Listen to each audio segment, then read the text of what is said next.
Hi, this is Tracy HD, and I want to thank you for joining me today for our April 2022 tarot reading. And this is going to be for the sign of Aquarius, sun, moon, and rising. As I shuffle the deck, I'm asking all light beings, angels, and God, please relay the message I need to share with my viewers for the highest good of all.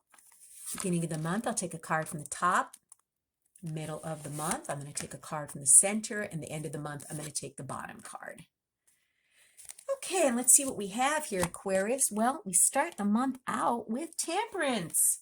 So something needs to be put back in balance in your life, Aquarius, okay? Some type of moderation needs to be put in place. And this could be anything. This could be your emotions. Maybe your emotions have been off balance.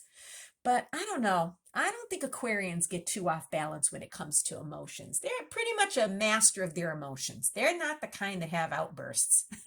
At least the ones I know that I personally know. And I have a lot of Aquarian friends. I happen to be an Aquarius rising. And, we Geminis get accused of the same thing that Aquarians get accused of, that we're detached. We're not detached. Okay. We're a very mental sign, but we're not detached. We have a heart. But whatever this is here, it could be overeating, it could be over drinking, it could be overspending, and we've all been there. So you want to examine your life and think about what is out of balance. What do I need to do in moderation? What am I getting carried away with? Okay, and get whatever that is back into balance in the beginning of the month. And that's also a card of healing. So you may be doing some healing in the beginning of the month. And then we have the middle of the month where it's the Seven of Cups.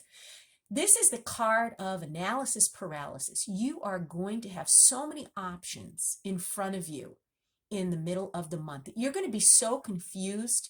You're going to be at a deadlock. You're not going to be able to make a decision. There's just too much to choose from.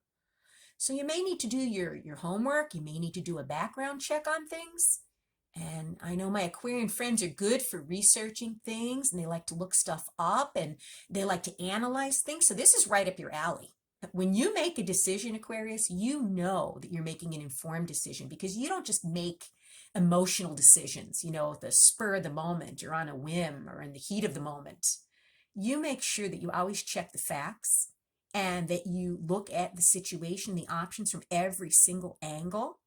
Okay, and that you choose the best possible option before you make your decision and make it final. So you're not going to have any problem with this. You're going to analyze stuff. Oh, yeah. They love to analyze things, and that's a good thing. And like I said, you don't want to make a snap decision or an emotional decision, but I've yet to see an Aquarian that I know make an emotional decision. No, they want the facts and just the facts. And then at the end of the month, we have the Ten of Swords. This person with the 10 swords in his back, and it looks like, oh my goodness, this poor person laying on the ground. This is a good thing. This is something that's finally coming to an end that needs to end. It may be the backstabbing of a friend or family member, spouse or lover, a coworker, a boss, whatever it is. But guess what? The worst is over. The 10 is the end of a cycle. So whoever did this backstabbing, okay, it's the end of a difficult situation with them. This might be somebody that you automatically popped into your head right now, that you know who this is going to be, okay? Whatever this backstabbing is, or whatever this loss is, good riddance. I would rather know who my real friends are than, some enemy smiling at me every day. I'd rather something like this happen where I just get backstabbed and then we're done. We know to move on from this person, clear them out, and, send them on their way. So whatever this is that's happening at the end of the month, it's the ending of a difficult situation, be it a person, place, or thing. It's going to be a temporary loss, but whenever anything like this happens and that moves out of our life, we have room for something bigger and better to enter. So sometimes it's good to take the backstabbing so you know who your friends are, who you could trust, and who you can't, so you don't waste any more time on them or a situation. What an interesting month for you. If you've enjoyed this reading, please like it by giving it a thumbs up, share it, and above all, subscribe, because I will be back with more.